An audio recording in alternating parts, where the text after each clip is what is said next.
C'est tellement facile d'être distrait. Hein, on a un projet à terminer, mais on perd notre temps à écouter des vidéos sur nos médias sociaux.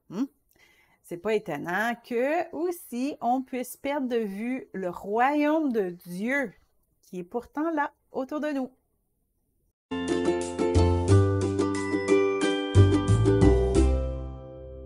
On ne peut pas juste blâmer les médias sociaux, hein?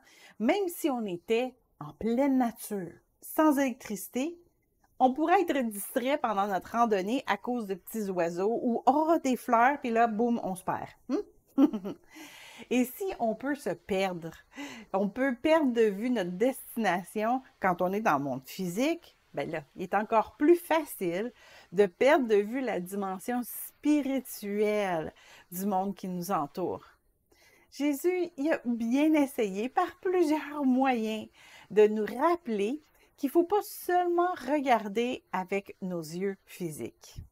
Il y a un autre monde qui existe en même temps que ce monde dans lequel on marche. Les pharisiens demandèrent à Jésus quand viendrait le royaume de Dieu. Il leur dit, le royaume de Dieu ne vient pas de manière à frapper les regards. On ne dira point, il est ici ou il est là. Car voici, le royaume de Dieu est au milieu de vous. Luc 17, 20 et 21. Le royaume de Dieu est au milieu de nous. Est-ce qu'on prend vraiment le temps de réaliser ça? C'est quand la dernière fois que vous avez pris le temps de considérer le monde spirituel dans lequel vous vivez?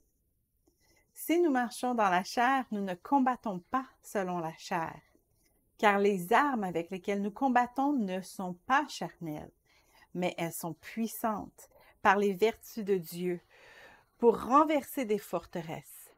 Nous renversons les raisonnements et toute hauteur qui s'élève contre la connaissance de Dieu et nous amenons toute pensée captive à l'obéissance de Christ.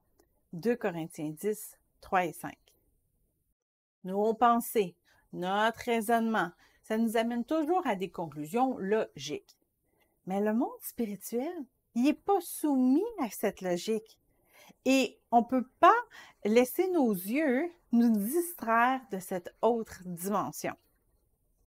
Quand Jésus parlait de la vue dans Luc 11, il parlait de nos yeux spirituels. Ton œil est la lampe de ton corps. Lorsque ton œil est en bon état, tout ton corps est éclairé. Mais lorsque ton œil est en mauvais état, ton corps est dans les ténèbres. Verset 34. Si on relit ce verset en ajoutant l'ingrédient spirituel, c'est d'ailleurs ce que font certaines traductions, le verset qu'on vient de lire devient « Ton œil spirituel est la lampe de ton corps physique ». En lisant la suite du passage, on voit notre monde d'une toute nouvelle façon. Prends donc garde que la lumière qui est en toi ne soit ténèbres. Si donc tout ton corps est éclairé, n'ayant aucune partie dans les ténèbres, il sera entièrement éclairé, comme lorsque la lampe t'éclaire de sa lumière. Luc 11, 35 et 36. En tant qu'enfant de Dieu, on doit prendre le temps de considérer nos défis physiques d'un point de vue spirituel.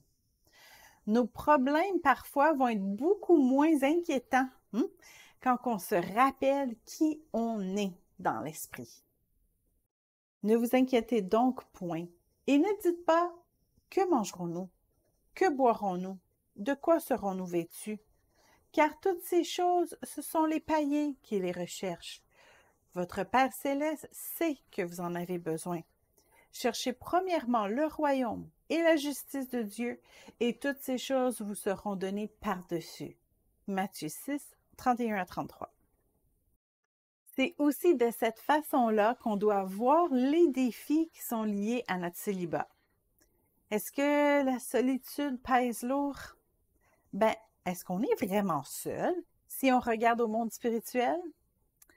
Et les petits écarts de comportement, les tentations de la chair, ça n'a pas l'air si grave que ça. Mais lorsqu'on compare toutes ces choses-là à notre destinée éternelle, leur importance change grandement. Alors prenons le temps aujourd'hui de nous rappeler que le royaume de Dieu est là, autour de nous, en ce moment même. Alors ouvrons nos yeux spirituels, comme Jésus l'a enseigné, et là on va voir la vraie vie, notre véritable identité et même notre destinée.